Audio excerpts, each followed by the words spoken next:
seul geste de toi viendra mon secours.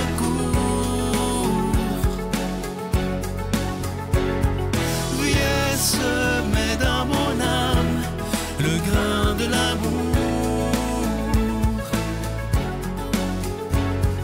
Je traverse un désert et je meurs de soif. Montre-moi le mystère qui garde la foi.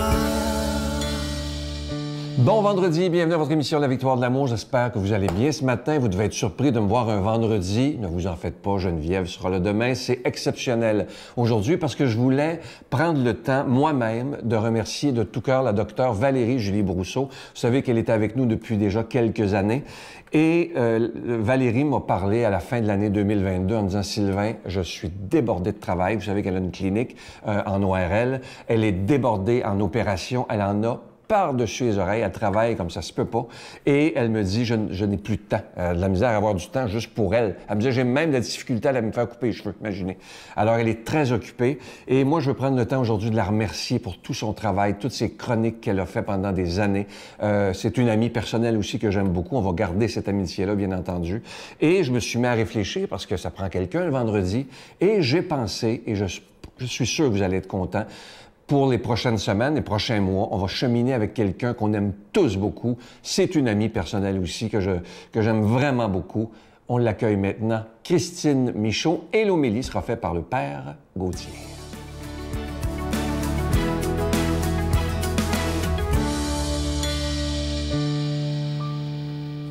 Bonjour tout le monde. Alors, je suis ravie d'être avec vous à nouveau dans une autre formule. Donc, on va passer l'année ensemble avec une chronique à chaque semaine, chaque vendredi. Évidemment, je vais vous parler de psychologie positive puisque c'est mon expertise, mais jumelée avec la spiritualité et aussi un peu de philosophie. Et c'est en plein le sujet d'aujourd'hui. Le titre de la chronique, c'est « La beauté sauvera le monde ». C'est une grande phrase que vous avez sûrement déjà entendue de Dostoïevski. Et qu'est-ce qu'il voulait dire par ça, par la beauté qui pourrait sauver le monde? C'est pas rien. Bien, d'abord, en psychologie positive, on sait que la reconnaissance de la beauté, c'est une force de caractère chez l'être humain. Donc, on peut, à tout moment, quand on s'émerveille, on voit des choses qu'on trouve belles, bien, c'est sûr que ça nous aide à être plus heureux, à aller mieux. Mais sinon, on a appris aussi en philosophie qu'il y avait 4 mouvements à la beauté. Vous les connaissez déjà, des fois, c'est juste qu'on ne les a pas identifiés. Le premier mouvement, c'est la beauté sensible, la beauté qui plaît aux yeux et aux oreilles. Alors, c'est tout ce qu'on voit, qu'on trouve beau, qui nous émerveille, justement.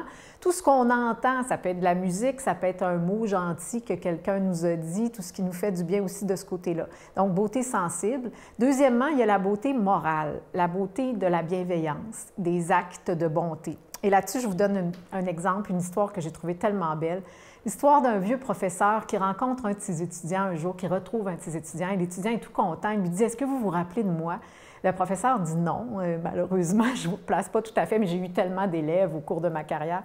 Alors, il dit « Mais ça me surprend que vous ne vous rappeliez pas de moi parce que j'ai fait quelque chose de terrible dans l'un de vos cours. J'ai volé la montre d'un autre élève. » Et le professeur dit « Mais je me rappelle par contre de cet événement-là. » Il dit « D'ailleurs, je vous avais fait, il dit, si vous vous rappelez, il dit, je cherchais qui est-ce qui avait volé la montre. Je vous ai fait mettre tout le monde en rang, un les uns à côté des autres, et j'ai fouillé les poches de tout le monde alors que j'ai demandé que tout le monde garde les yeux fermés.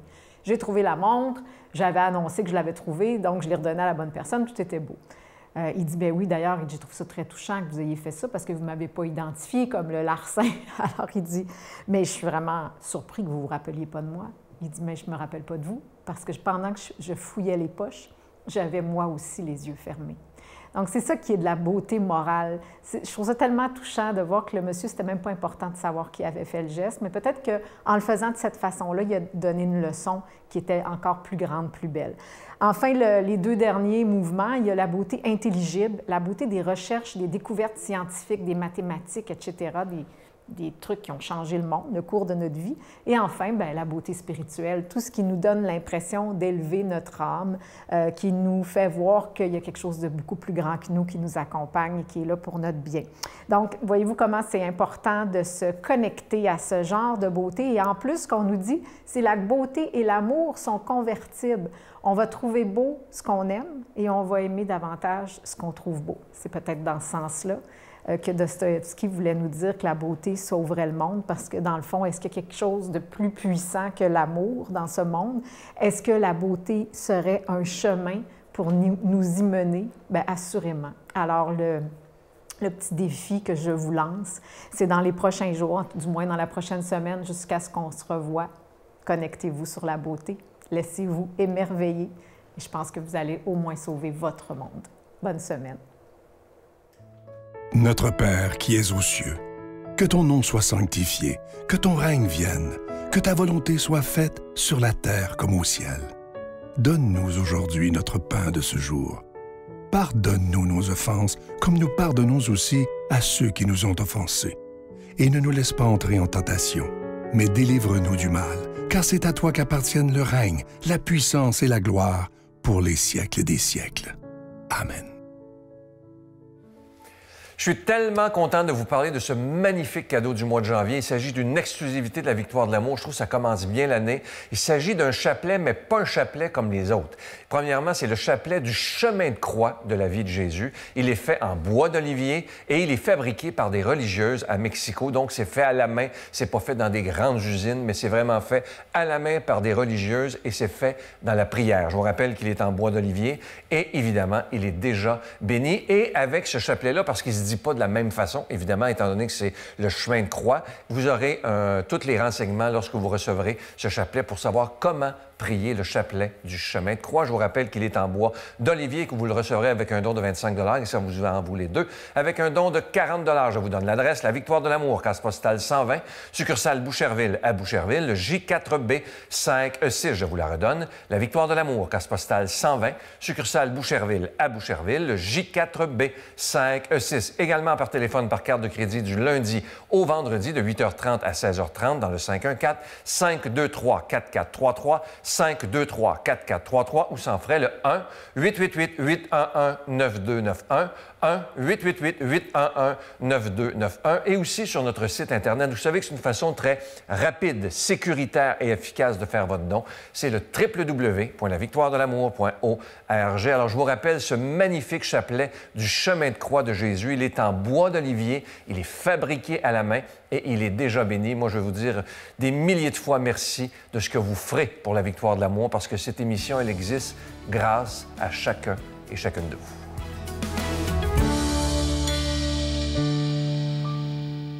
Mon Dieu, donnez-moi la sérénité d'accepter les choses que je ne peux changer, le courage de changer les choses que je peux et la sagesse d'en connaître la différence. Amen.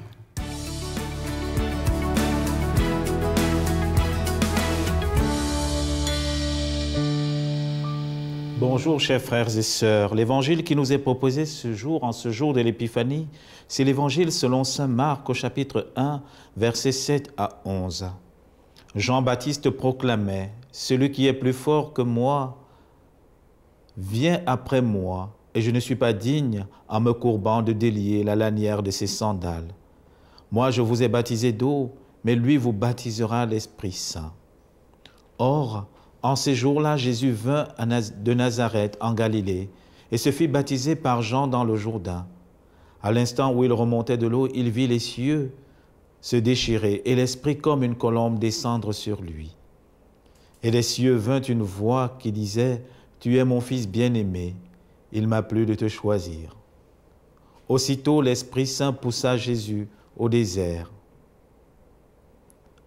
Frères et sœurs, c'est extraordinaire parce qu'aujourd'hui nous célébrons l'Épiphanie, c'est-à-dire cette manifestation de Jésus au roi mage, mais aussi cette manifestation de Jésus au monde. Jésus se manifeste comme le sauveur du monde. Et l'évangile qui nous est donné, c'est le baptême. C'est le baptême de Jésus par Jean le Baptiste. Il y a de cela quelques mois, je discutais, n'est-ce pas, avec un ami qui me posait la question, mais si le baptême de Jean-Baptiste était un baptême de conversion, comme le dit bien les Actes des Apôtres au chapitre 19, pourquoi Jésus s'est donc fait baptiser? Est-ce que Jésus avait besoin de se convertir? Parce qu'on distingue le baptême de Jean le Baptiste, qui est un baptême de conversion, qui est un baptême de repentance, et le baptême de Jésus, qui est un baptême dans l'Esprit Saint. Jean le Baptiste vient de nous le dire. Moi, je vous baptise de l'eau, mais lui vous baptisera de l'Esprit Saint. C'est extraordinaire. Alors, pourquoi Jésus s'est fait baptiser? C'est la grande question. Et c'est important parce qu'on nous le donne aujourd'hui, le jour de l'Épiphanie. Jésus s'est fait baptiser pour que Jean découvre en lui celui que le Père a envoyé. Rappelez-vous, dans l'un des évangiles, Jean dit « Celui qui m'a envoyé baptiser m'a dit, celui sur qui tu verras descendre l'Esprit, c'est lui l'élu. » Et alors c'est extraordinaire. Donc on comprend que le baptême de Jésus par Jean le Baptiste était une manifestation de Jésus à Jean, pour que Jean comprenne que c'est lui celui qui doit venir. Parce que vous voyez, le début de l'Évangile nous dit qu'il est dans cette attente. Mais aussi, le baptême de Jésus, c'est une manifestation de ce qui se passe lors de notre baptême, frères et sœurs. Quand chacun d'entre nous, nous avons été baptisés, Dieu a déposé un sceau indélébile sur notre âme. Nous sommes devenus des fils et des filles bien-aimés de Dieu. Et c'est pourquoi toute notre vie chrétienne, c'est de prendre conscience de la splendeur de cette vocation baptismale. De par notre baptême, nous devenons co-héritiers avec le Christ.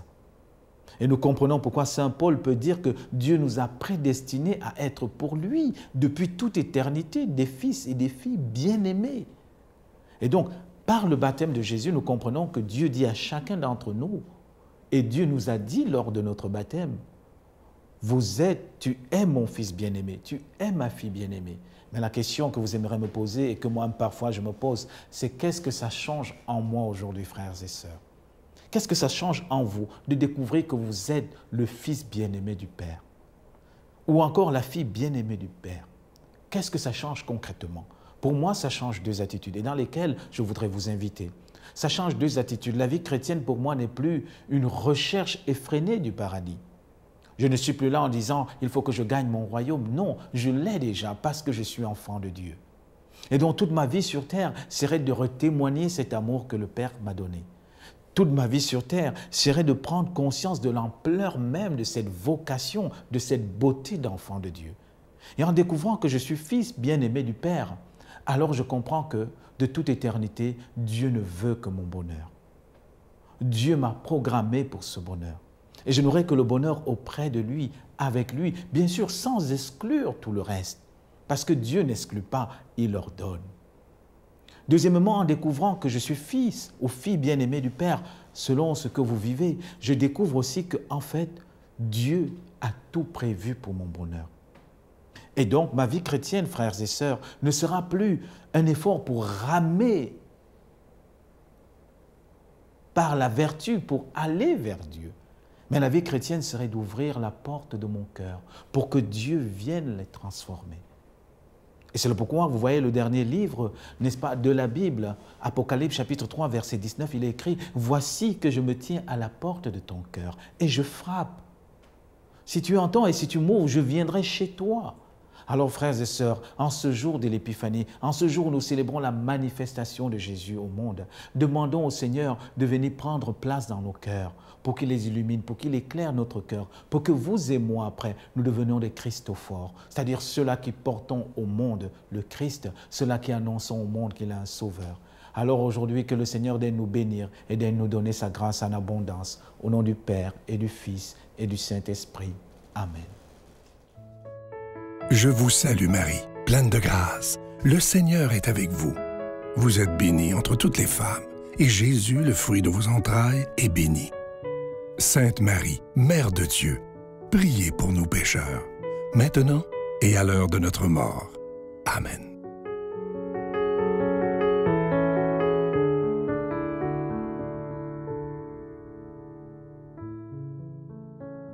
Évidemment, je vais encore prendre le temps de remercier de tout mon cœur, avec plein de sincérité, de ces beaux moments avec la docteure Valérie Julie Brousseau. Et bienvenue à notre amie Christine Michaud. Et demain, c'est Geneviève. Bye. Papa, bon Dieu, nous donne des outils.